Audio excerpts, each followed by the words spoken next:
I am reading on Robert F. Kennedy because I've done this before and it didn't record right. And that's okay anyway, because I feel like maybe my energy was a little low that night. And so I would rather do this fresh and early in the morning and ask Bobby to talk to me, talk to us, and let us know what he'd like us to know. All right. Yes. Okay. So, in current position, the Emperor. The Emperor. Interesting.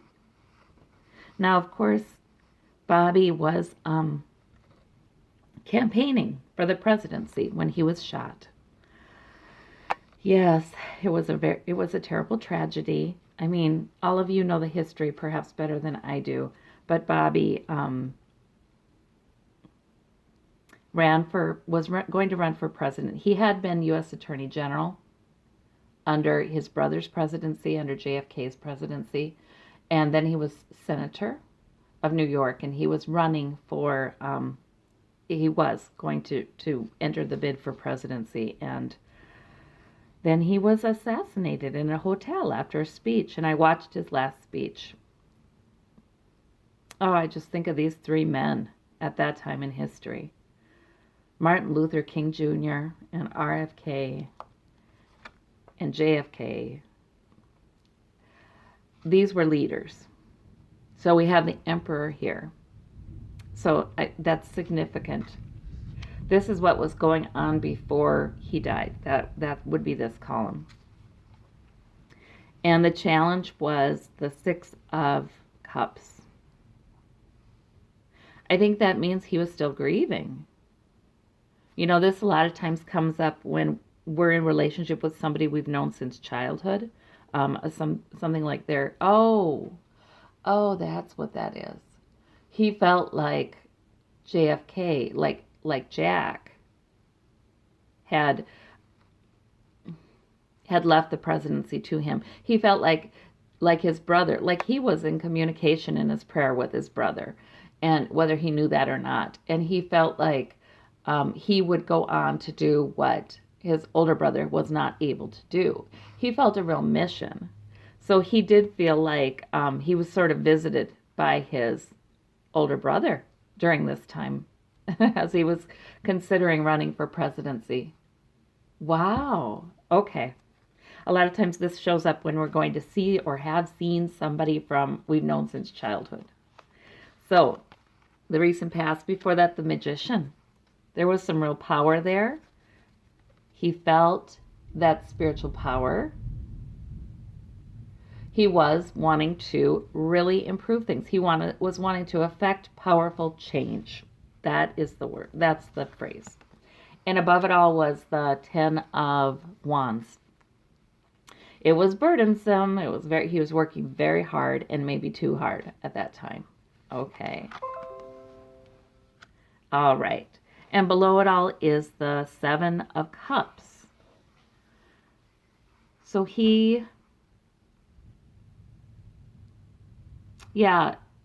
could have, I feel like it's not that. The Seven of Cups can be positive or negative depending upon the cards that surround and depending upon what is going on. And I think the Seven of Cups is illusion here. He's saying he was under the illusion that it was safe for him to run. That's what he's saying. He wasn't being realistic with that. It was not safe for him to run. Okay. And in the last bit before his assassination, he was the Page of Wands. So that means, he'd picked up that wand, that campaign. I think that's what that's signifying. And in the root of the matter, strength.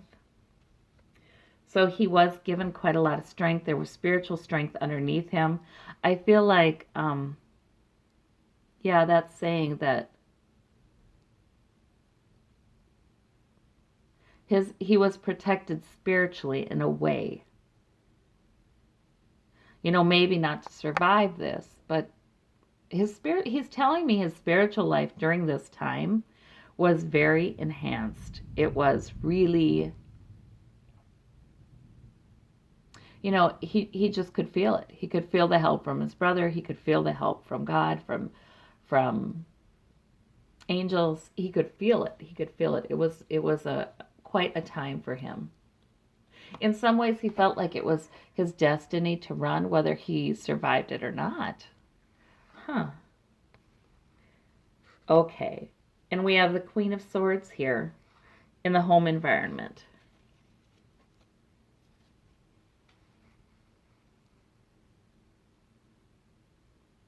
Hmm. That could be, well, let me keep going because I feel like that'll become clearer. Usually, this column here, when I do these Celtic crosses for medium readings, is what's going on after they've passed. So let me see. Oh, yes, that makes sense too, because the strength is a very spiritual card, the lion here. That is a very spiritual card, like you're spiritually strengthened and protected for a lot of people. I mean, it doesn't always mean that, but pretty much. So he's telling me that, gosh, his passing too was like that, wasn't it? I mean, there's no tower here. We might get one in the clarifiers, but there's no tower here right now. His passing too was like that, where he just was like, it happened. He didn't even know what happened. It was like he's just suddenly there, experiencing great strength and peace and feeling at one with spirit. Yeah, it was just like, okay, I'm going to have this speech. Yes, did my campaign speech. Time to go back to my room. And then all of a sudden he's here. And yeah, all of a sudden he's here on the other side. And he's just like, what happened? But no confusion. No, he had no moment of upset. This was a very easy passing. Yeah, it was a very easy passing. Okay, and then the Queen of Swords was there. His brother, I felt like the King of Swords came up in his brother's outcome because that was an angel. I really was getting it that was an angel who was helping him see all truth and sort of educating him. And this could be the same thing. This Queen of Swords. Angel with, doesn't matter, female appearance, male appearance, neutral appearance. Angels don't really have a gender. Okay, so in the outcome, we have the Ten of Pentacles. Oh, he too saw his family. Lots of family. Well, they did have big families, didn't they? They came from big families. Family was important. So he saw so many family members there, and he was just so happy about that. He felt, he felt like, this is great bounty. Oh, I am so blessed. Okay, and this Ace of Wands in the hopes and fears kind of thing. Okay, so this was him considering and saying, oh my goodness, I'm going to help somebody to take up this purpose. Because he was, in some ways, well, not really, because he was surrounded by love and strength, but he was in some ways disappointed that his purpose to become the president and affect a lot of change, he had 10 wands, he had lots of goals, was going to go nowhere. So he was kind of concerned about that. So he still felt like, and here I am still with this purpose, but now I'm on the other side. It was like that. Okay. Okay, Bob. And then we have the Two of Wands. So a lot of exploration then of the world of the spirit world. A lot of exploration of what he could do, what changes he could affect. And of course, that could be internal exploration too, because I do believe that we do see our lives and we benefit from a much more enlightened view upon things after we go. And then we have 6, yeah, and that's confirming that. that interpretation. Yes, the difficult emotional passage. So yes, he did look at his life. He did see more clearly the things that he wishes he had done differently. He sees more clearly, but he's still there. He's still there. He's not coming back here anytime soon. But he saw it much more clearly. And that was difficult. It grieved him to think about, especially with these people in the boat, to sort of think about how his actions that were not enlightened, right? That were perhaps angry, that were perhaps selfish, affected family, affected his wife and children. He was thinking a lot about when he was looking at that. But I feel like he tells me, but it wasn't all bad. There were a lot of good things that he saw too, that he did, that he could rejoice in, and that felt very joyful. Good things he did for the world that he felt very joyful about. I feel like on the others, excuse me, on the other side, we can maybe get an understanding of how our actions affected all kinds of people. And especially these folks, like the politicians or the actresses, the people who are known by nations of people.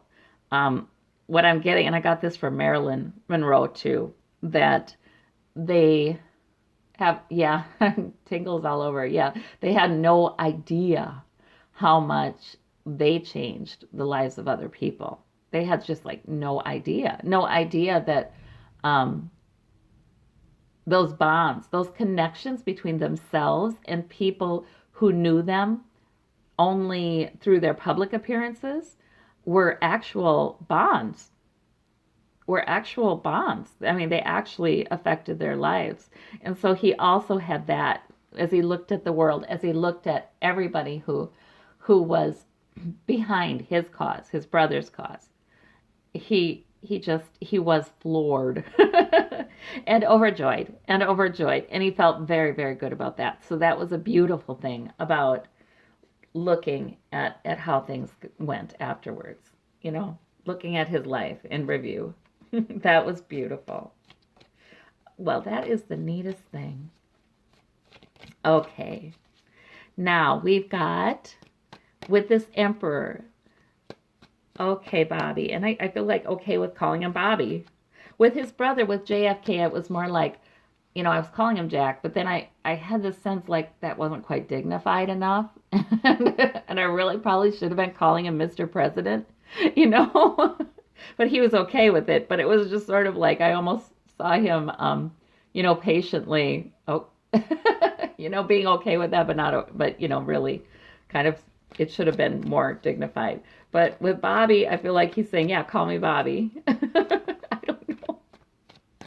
I don't know. It's kind of interesting that their personalities certainly remain. All right. The Emperor. Oh, and then we have that Queen of Swords again, clarifying the Emperor. Oh.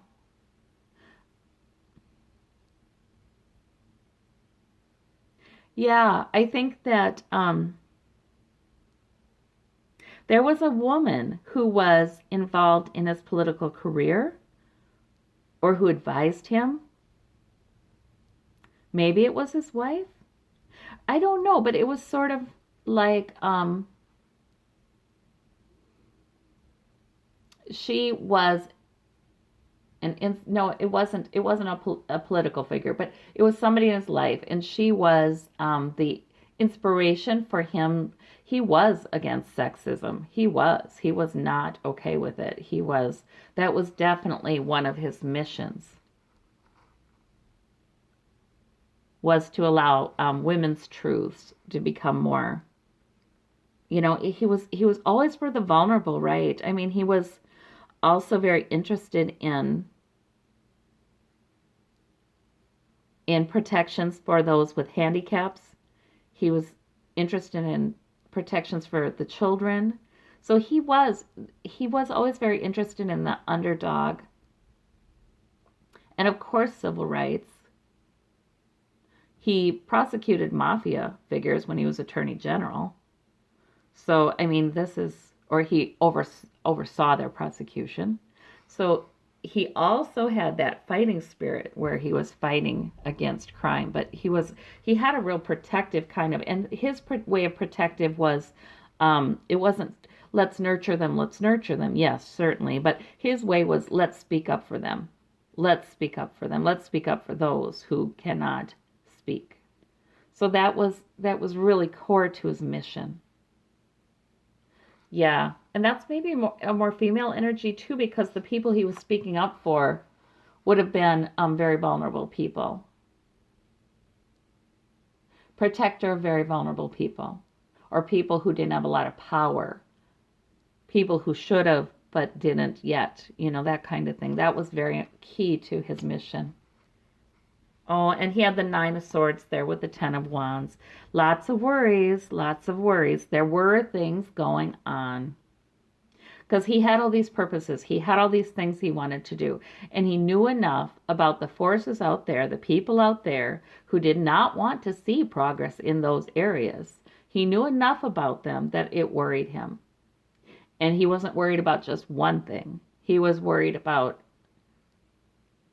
at least a few of his primary goals and how those would be received and, retaliated against. Yes, he was worried. All right. But yet, with this, he had some illusion. Like, it's almost like there was something he could tell himself that was like, but they wouldn't do anything to me. They wouldn't do anything to me because they know the public will be watching after what happened to my brother. It was like that kind of thing. He had a false sense of security, he says, and it was maybe wishful thinking. Because also, he tells me also there was this knowing that this could be, it could result in death for him. It could result in the same thing that happened to his brother. But he was sort of, but that's not going to happen, but that was a little bit of denial, right? But yet he also consented. You know what I mean? He said he made a decision. I have to go forward with this. I have to do this. I have the power to do this. I have the ability to do it. God's helped me. Spirit is giving me that power. And if it means my life, it means my life. There was that consent and that decision made. He says that the notion that, hey, no way would anybody do anything to me, they'd risk being exposed, that helped him. He wouldn't have been able to go ahead and do it if he didn't have a little bit of denial about that. Yes. Oh, the Magician ×2. Wow. Wow. So there was loads of spiritual power, and he was just on fire to bring a more heavenly existence to this earth, bring what's above to the earth. He was just on fire to do that. He felt very strongly. And he tells me he still does not regret the political work that he did and running. He does not regret it. Wow. He said there was meaning. He said on the other side, he realizes even if he was stopped short in that goal, what he had done up until then, and even in his passing, because, people did take that seriously. There were changes behind the scenes, he said, that happened due to that nobody knows about. So I don't know what that is, but he said there were some forces of evil were brought more under control after he passed. And he says people don't understand how that was connected to his passing and his assassination. They don't understand that. But it really actually ended up to be quite a useful event, he says, in getting his missions accomplished. So this is what he's saying. It ended up to be quite a useful event. Perhaps more was accomplished in those areas, the areas that were important to him than would have been otherwise, he says. He says he just kind of, I see him just kind of, chuckling and like putting up his arms like, go figure, and he's laughing, but with a lot of joy too. He's laughing with a lot of joy. So things don't always things are not always the way they appear on this earth. He says you can't understand some things, but he'd like to try to help us too. Okay. So what a joyful figure he is. He's a joyful figure right now. Okay. And we have the eight of pentacles. Yeah. Yeah, he really felt like he was going to steadily do his brother's work and his work. You know, he felt like that was honoring his brother's memory too, to really make important, just take those goals right up. It was emotionally fulfilling to him.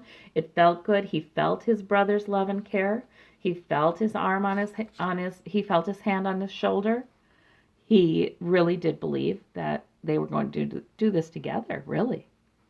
And he was going to be the one who was the apprentice. He thought of himself as the apprentice on this earth. He didn't see himself filling his brother's shoes at all. Huh. But he was going to be the apprentice on earth doing, putting out the work and the productivity. Okay. All right. And this Seven of Cups turned into the Eight of Cups. Okay. Yeah, that's what I was talking about when I said he consented. Yes, he had the illusion, he had some denial that helped him not worry so much, right? But he also consented. If this means I will be leaving, okay, that's all right. That was underneath that a more realistic sense and agreement that was all right. The Page of Wands and the Ace of Pentacles. Yeah, so I mean, this was like his purpose right before he'd given that speech. He was raising money. He was hoping to raise money for campaign financing. Um, he was just hoping to increase the security of the nation. He was thinking, this is doing his part. Okay. And then, like I said, he was gone so quickly. Let me see about this one. Yeah, yeah, he was gone so quickly, he didn't feel a darn thing. I mean, nothing. And I understand he was shot and he was conscious for just a bit after that. Um, and something about, is everybody okay? He was worried about other people, I think. But it's like that was his last thought. He had no idea that he was going to go. He was in shock. He was in physical shock at the time. So he didn't even know what happened. And he woke up and he's got this beautiful sense of strength and um, divine protection and happy family. His family came in right away, right away. And he was so overjoyed to meet him. So those were his first moments on the other side. He went from, oh, yes, I'm walking back from this speech, to profound strength and safety and security and seeing his family. It was just like, boom, to him.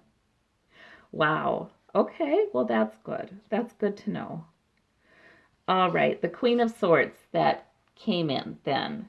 What in the world was that about? Now, I thought that perhaps that was an angel showing him truth. Now, here's our Queen of Swords also.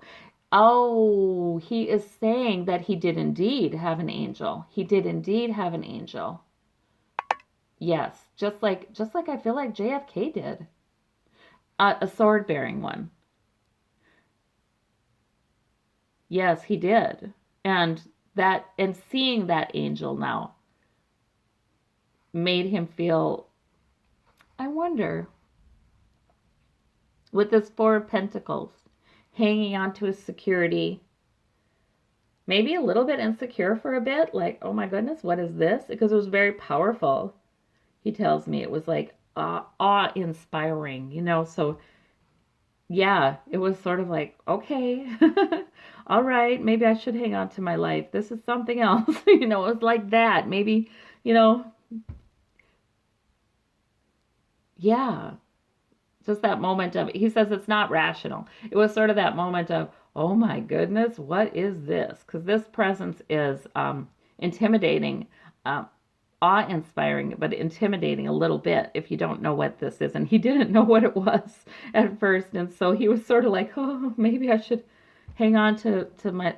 He wasn't out of his body completely yet, so he was sort of like, maybe. I mean, he was out of his body, but his body wasn't completely gone yet. His body had not completely expired yet, so he was sort of like, maybe I should go back, like that. Okay. But then he did understand. Then he did understand. The angel began speaking to him, and he understood this was the same angel that was there to with a sword of truth and helping him to see truth and speak truth for the vulnerable people, for people who needed their truths to come out. It's the same angel. So then he was greeted by the angel. Wow. Okay, but then, like I said, concerns. I feel like in conversation, even with that, he was saying, what about my purpose? What about my purpose? Yeah, so it was a little bit upsetting to him.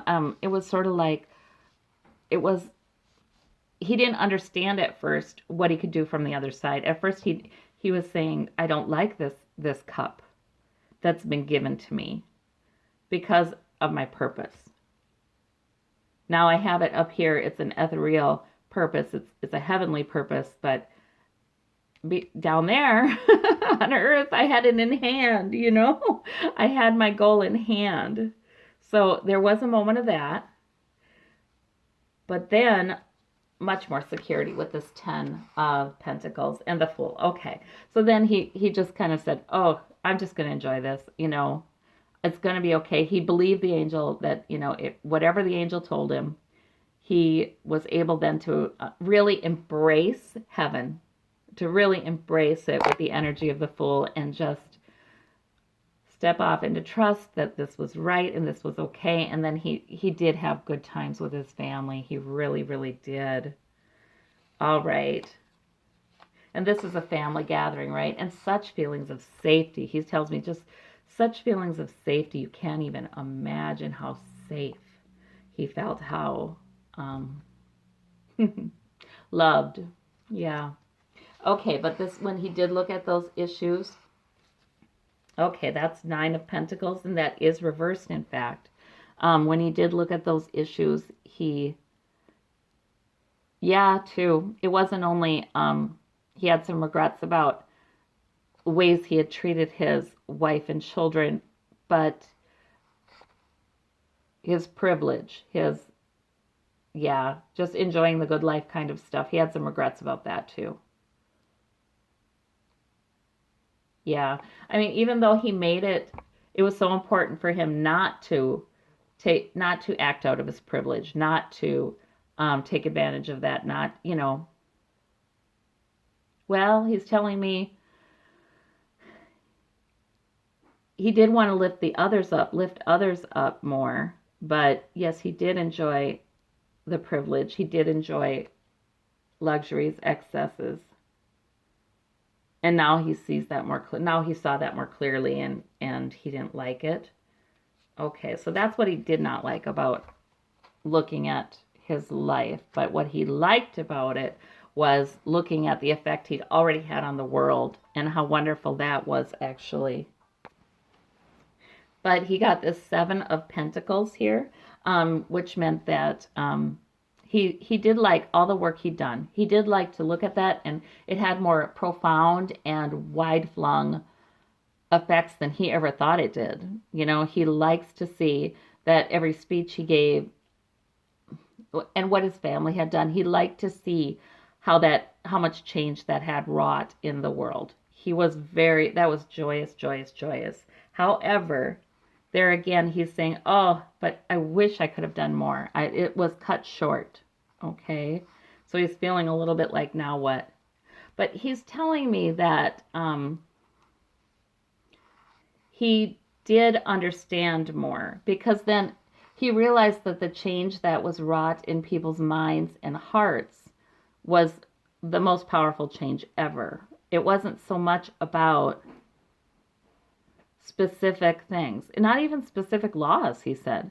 It was the change that was wrought in people's hearts, the inspiration that he brought, his brother brought, yes, Martin brought. He says, yes, Martin brought. They were friends, weren't they? He says the inspiration that was brought. Oh yeah, I have many tingles with that one. He really loves him. Yeah. And it feels like Martin kind of advised him on the other side. Like Martin kind of was there to help him understand. Yeah, very strong. I'm getting that very strongly. Martin was there, sort of almost like a mentor. Martin Luther King Jr. was there.